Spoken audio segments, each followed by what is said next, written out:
How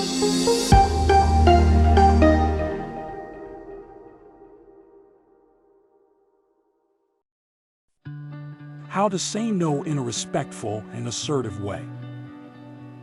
Saying no can be a difficult task for many people.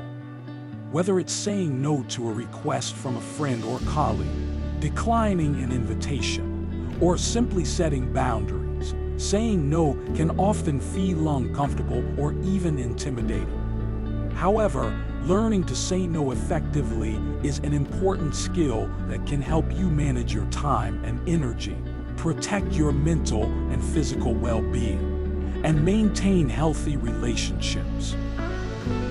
Here are 10 tips for saying no in a respectful and assertive way. Number 1. Know your limits and boundaries. Before you can say no effectively, you need to be clear on what you are and are not willing to do. Take some time to reflect on your values, priorities, and goals, and be honest with yourself about what you can and cannot handle. This will help you make decisions that align with your needs and values, rather than feeling overwhelmed or stretched too thin. Number 2. Use I statements. When saying no, it's important to express your own thoughts and feelings rather than blaming or judging others. Using I statements allows you to take responsibility for your own boundaries and decisions, rather than implying that the other person is the problem. For example, instead of saying you're asking too much of me, try saying I'm sorry, but I'm not able to commit to that right now. Number 3. Offer alternatives or solutions. Saying no doesn't have to be an absolute rejection. If you're not able to do something that someone has requested of you, try suggesting an alternative or offering a solution. For example, if a friend asks you to meet up on a night that you already have plans, you might say something like, I'm sorry, but I already have plans that evening. How about we meet up on a different night instead? This shows that you're open to finding a way to accommodate the other person's request, while still setting a clear boundary. Number 4. Be direct and clear. It's important to be clear and direct when saying no, especially if you're declining an invitation or request. Vague or ambiguous responses can leave the other person feeling unsure or confused, and may lead to further misunderstandings or resentment. Instead, be clear and concise in your response, and avoid giving false hope or making excuses. Number 5. Practice saying no. Saying no can be difficult, especially if you're not used to it. One way to get more comfortable with saying no is to practice in low-stakes situations. For example, you might try saying no to a request from a telemarketer, or declining an invitation to an event that you're not interested in. As you get more comfortable saying no in these types of situations, it will become easier to do so in more important or difficult situations. Number 6. Remember that it's okay to say no. It's important to remember that it's okay to say no, and that you have the right to set boundaries and prioritize your own needs and well-being. Saying no doesn't make you a bad person or a poor friend, and it's important to remember that everyone has the right to say no in certain situations. Number 7. Use body language and tone. Nonverbal cues such as eye contact, posture, and facial expressions can all contribute to how your message is received. Make sure that your body language and tone of voice match the assertiveness of your words. Stand up straight, make eye contact, and use a firm but respectful tone to communicate that you are confident in your decision. Number 8. Be prepared for reactions.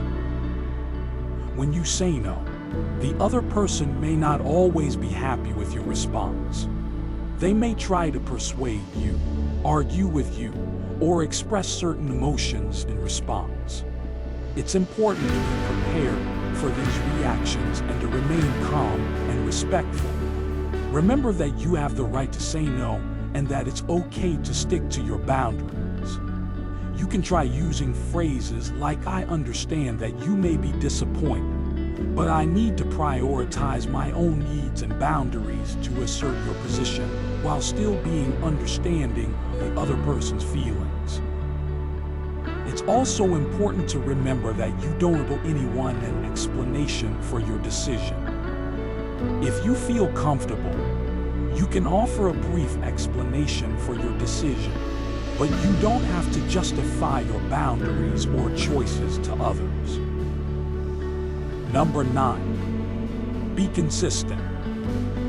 Saying no is about setting and maintaining boundaries, so it's important to be consistent in your decision making. If you say no to something one time but then agree to it the next, it can be confusing and may lead to resentment or misunderstandings. Be consistent in your decisions and communicate clearly and directly to help others understand and respect your boundaries. Number 10, seek support. If you're having trouble saying no or setting boundaries, it can be helpful to seek support from friends, family, or a mental health professional. Talking through your concerns and practicing saying no with someone you trust can be a helpful way to build confidence and gain perspective on your needs and boundaries. In conclusion, saying no is an important skill that can help you manage your time and energy, protect your well-being, and maintain healthy relationships. By being clear and assertive in your communication, using I statements, offering alternatives or solutions, and being consistent in your decision-making, you can effectively say no and set healthy boundaries in a respectful and assertive way. 14 strategies on how to develop critical thinking. Critical thinking is an essential skill that can help you make better decisions, solve problems more effectively, and think creatively. It involves analyzing and evaluating information and arguments objectively, considering multiple perspectives, and making informed judgments. Developing critical thinking skills can be challenging, but it is well worth the effort. Here are 14 strategies you can use to develop your critical thinking skills. Number 1, practice questioning. One of the most important aspects of critical thinking is the ability to ask questions. Start by questioning the information you encounter on a daily basis. Why is this being presented to me? What is the source of this information? Is it reliable?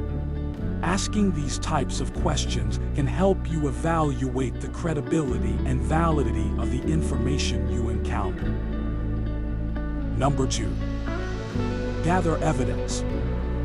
In order to make informed decisions, it's important to gather evidence from multiple sources. This might include research, data, or the opinions of others. By gathering evidence from a variety of sources, you can better understand the issue at hand and make more informed decisions. Number 3, consider multiple perspectives. It's important to consider multiple perspectives when evaluating information or arguments.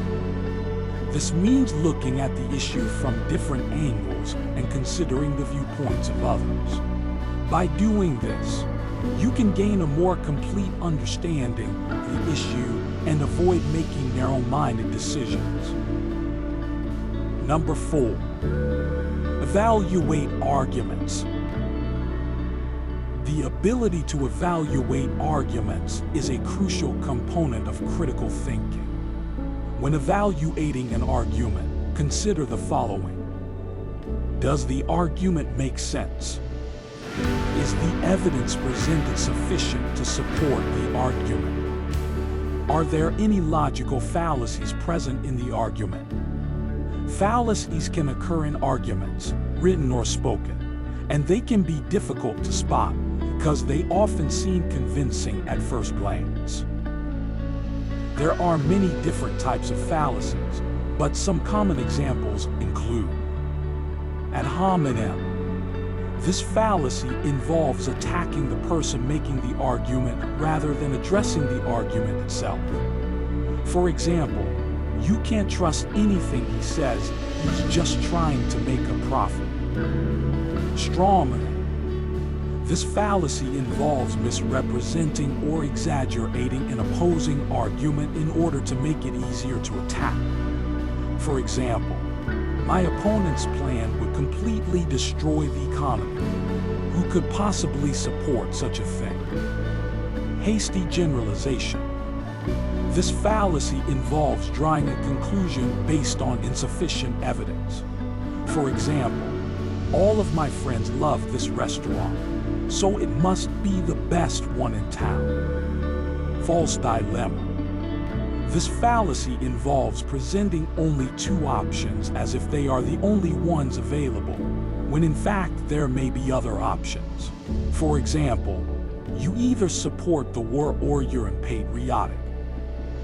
By evaluating arguments in this way, you can better understand their strengths and weaknesses and make more informed decisions. Number 5. Practice active listening. Active listening is the process of fully engaging with and understanding the ideas and perspectives of others. This involves paying attention to what is being said, asking clarifying questions, and offering feedback. By practicing active listening, you can better understand the perspectives of others and develop your critical thinking skills. Number 6. Engage in discussion and debate. Participating in discussions and debates is a great way to practice critical thinking. By debating an issue with others, you can test your own ideas and beliefs, as well as consider the perspectives of others. This can help you gain a deeper understanding of the issue and develop your critical thinking skills. Number 7. Read critically. Reading critically involves evaluating the information you read and considering its credibility and relevance. To read critically, try the following. Take notes as you read. Ask yourself questions about the content. Look for supporting evidence. Consider the perspective of the author. By reading critically, you can gain a deeper understanding of the material and develop your critical thinking skills. Number 8. Write critically. Writing critically involves evaluating information and presenting a well-supported argument. To write critically, try the following. Start with a clear thesis statement. Gather evidence to support your argument. Consider counter-arguments. Use logical reasoning to connect your points.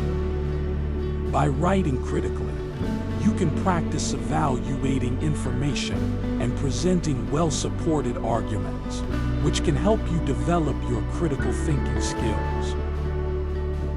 Number 9. Practice problem solving. Problem solving is a crucial aspect of critical thinking. To solve problems effectively, try the following. Define the problem clearly. Gather information about the problem. Identify potential solutions. Evaluate the pros and cons of each solution. Choose the best solution.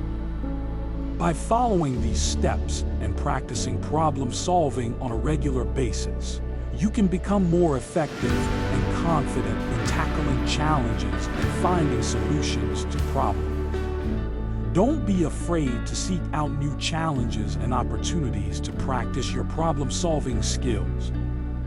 The more you practice, the better you'll become. Number 10. Learn from your mistakes. Making mistakes is a natural part of the learning process, and it's an important opportunity to practice critical thinking. When you make a mistake, try to identify what went wrong and what you can learn from it. This can help you develop your critical thinking skills and improve your decision-making abilities. Number 11. Seek feedback. Seeking feedback from others is a great way to improve your critical thinking skills. By asking for feedback on your ideas and arguments, you can gain valuable insights and perspectives that can help you develop your critical thinking abilities. Number 12. Take online courses. There are many online courses and resources available that can help you develop your critical thinking skills. These courses often include exercises and activities that can help you practice critical thinking and problem-solving skills. Number 13. Practice mindfulness. Mindfulness is the practice of focusing your attention on the present moment without judgment. It's a valuable skill that can help you develop your critical thinking abilities by allowing you to approach problems and decisions with a clear and open mind. Number 14. Surround yourself with critical thinkers. Surrounding yourself with people who engage in critical thinking can be a great way to develop your own critical thinking skills. By interacting with others who ask questions, see evidence, and consider multiple perspectives, you can learn from their approach and develop your own critical thinking abilities.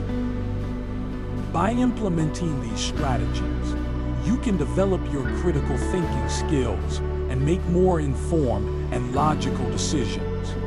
Remember, critical thinking is a skill that takes practice, so be sure to make it a habit and continually work on improving it. Fixed mindset versus growth mindset. How to know what yours is.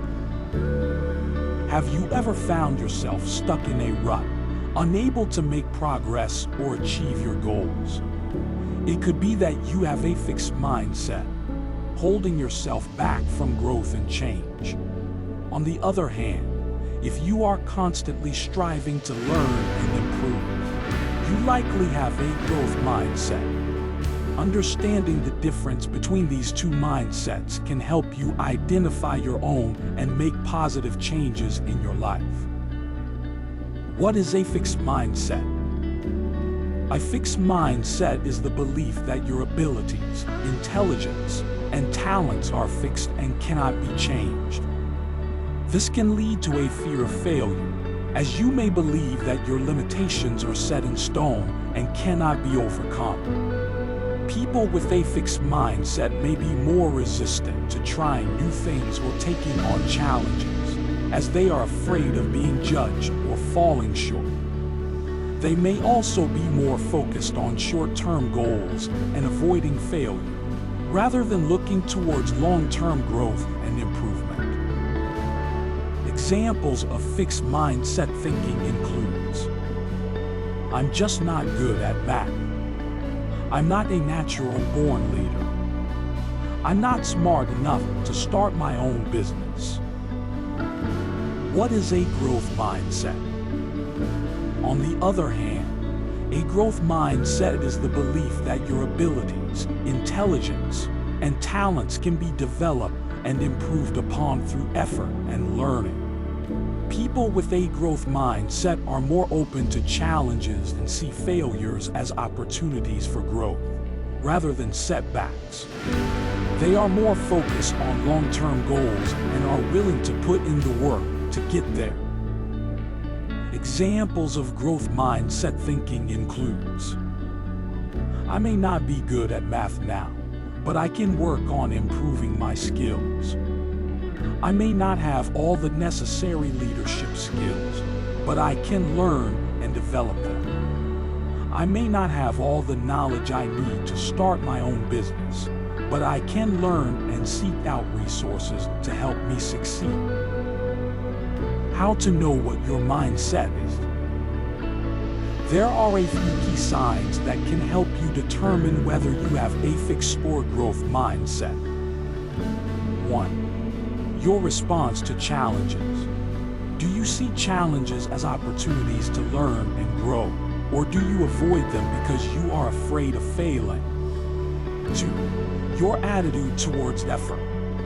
Do you believe that effort is necessary for success, or do you believe that talent is all that matters? 3. Your reaction to failure. Do you see failure as a learning opportunity, or do you see it as a personal flaw or defeat? 4. Your willingness to try new things. Are you open to trying new things and stepping outside of your comfort zone? Or do you prefer to stick to what you know and avoid risk? Benefits of a growth mindset. Adopting a growth mindset can bring numerous benefits, including greater resilience and adaptability. A growth mindset allows you to bounce back from setbacks and see them as opportunities to learn and grow. Improved performance. Studies have shown that people with a growth mindset tend to perform better academically and professionally, as they are more open to learning and improvement. Greater potential for success. A growth mindset allows you to take on challenges and pursue your goals with determination and perseverance, increasing your chances of success. Increase well-being. A growth mindset can lead to increased self-esteem and a greater sense of accomplishment, as you are able to see your own progress and growth. How to develop a growth mindset. You have a fixed mindset. It's not too late to change it. Here are some tips for developing a growth mindset. 1. Practice self-reflection. Take time to reflect on your own thoughts and beliefs about your abilities and potential. Are you holding yourself back with fixed mindset thinking? 2. Seek out challenges. Don't shy away from challenges. Embrace them as opportunities to learn and grow. 3. Embrace effort. Recognize that effort and hard work are necessary for success, and that progress and improvement take time. 4. Learn from failures. Instead of viewing failures as personal flaws, try to see them as opportunities to learn and improve. 5. Seek feedback. Don't be afraid to seek out feedback and constructive criticism. It can help you identify areas for improvement and growth. 6. Surround yourself with growth-minded individuals. Surrounding yourself with others who have a growth mindset can help to reinforce this mindset and provide support and encouragement for your own growth and development. Conclusion. Understanding the difference between fixed and growth mindsets can be a valuable tool in your personal and professional development. By recognizing and changing fixed mindset thinking, you can open yourself up to new opportunities and greater potential for growth and success. Remember that your abilities and potential are not fixed, and with effort and determination, you can continue to learn and improve throughout your life. 5 habits successful people have to start and win the day.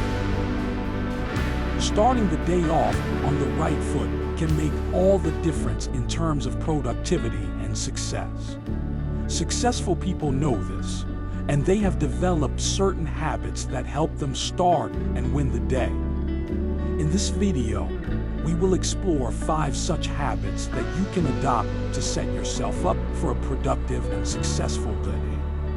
From setting clear goals to prioritizing self-care, these habits will help you make the most of each day and achieve your long-term objectives. So, if you want to increase your productivity and make the most of your potential, watch this video to learn about the 5 habits successful people have to start and win the day. Number 1. Wake up early. Successful people often start their day early, as it allows them to get a head start on their tasks and priorities.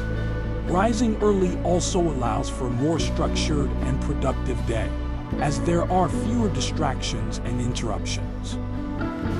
One of the benefits of waking up early is having more time to focus on personal development. This can include activities such as reading, meditating, or exercising, which can help to improve mental clarity and focus. Additionally, waking up early allows for more time to plan and prepare for the day ahead, which can help to reduce stress and increase productivity. Another advantage of waking up early is having the opportunity to tackle important tasks before the day becomes hectic. This can include tackling work assignments or completing household chores, which can help to free up time later in the day. Additionally, waking up early allows for more time to connect with loved ones, which can help to improve relationships and overall well-being. Number 2. Exercise.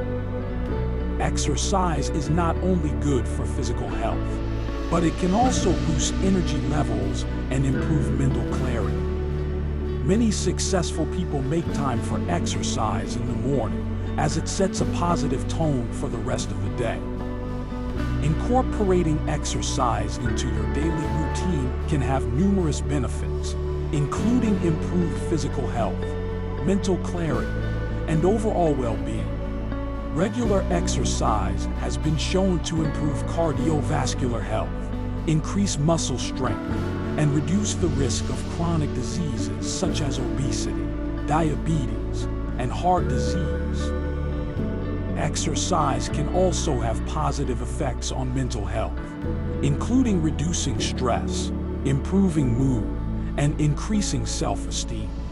Additionally, exercise has been shown to improve cognitive function and increase focus and productivity, making it an essential component of a successful person's daily routine. Number 3. Plan the day. Successful people often start their day by planning out their tasks and priorities. This allows them to focus on the most important tasks first and stay on track throughout the day. Having a clear plan for the day can help to increase productivity and reduce stress. By prioritizing tasks and breaking them down into smaller, more manageable steps, successful people are able to stay focused and avoid becoming overwhelmed. Effective planning also involves setting specific goals and deadlines, which can help to increase motivation and accountability. By having a clear idea of what needs to be accomplished, successful people are able to stay focused and motivated throughout the day. Number 4. Eat a healthy breakfast. Breakfast is the most important meal of the day, and successful people make sure to fuel their bodies with nourishing foods. A healthy breakfast can provide energy, improve focus, and set the tone for healthy eating habits throughout the day.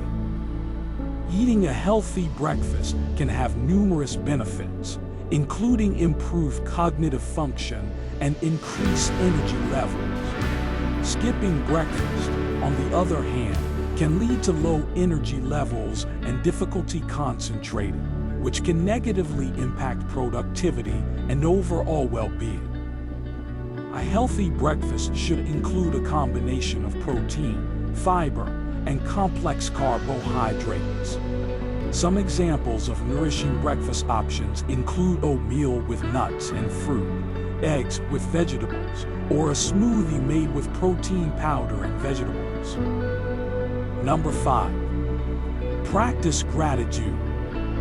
Successful people often start their day by focusing on the things they are grateful for.